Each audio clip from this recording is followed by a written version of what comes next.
hari igihe umuntu abantu bose bamuvako akabanya mwigendako. Iyo uronse umuntu agushigikira naho nyene uzoza ubishimira Imana, ariko ntashobora kugushigikira ngo anganye n'Imana yacu.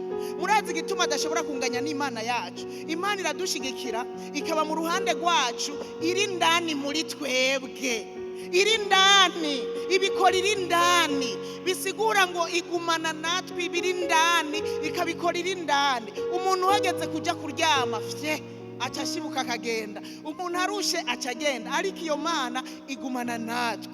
Yohana mu cete cya mbere yanditse mu gice cya 4 umurongo wa 4 yaranditse amajambo aravuga ngo mweho murabava ku Mana abana bato, kandi babandi mwarabanesheje, kuko uri muri mwebwe aruta uri mu bisi. Haleluya!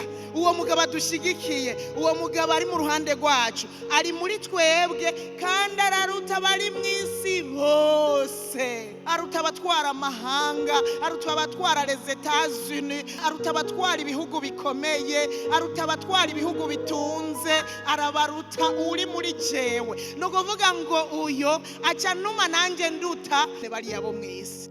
Nico gituma Dawidi yavuze ngo naho ingabo zosagaza ngo zintere, naho ingabo zosagaza ngo zingwanye, naho intambara yoreta yovyuka, no muri yo naho nyene norema. Mbega yavuga ngo norema kubera iki? Kubera Dawidi yarazi ngo jewe Dawidi nshigikiwe n'Uhoraho, naho ingabo za Siriya bohaguruka ngo bantere, bohaguruka ngo bangwanye, intambara ikareta, naho nyene jewe nzorema, kuko ndabizi neza ko nshigikiwe n'Uhoraho. Na wewe nanje niko nimbuzi neza ko Uhoraho ari we yagushigikiye kugira ugera aho ugeze. Nimbuzi neza yuko na n'uyu munsi ari wagushigikiye. Umenye ngo naho intambara zizovyuka, naho ingabo zosagaza ngo zigutere, naho nyene uzureme, kuko uri muri twebwe arakomeye gusumba uri mu bisi. Haleluya!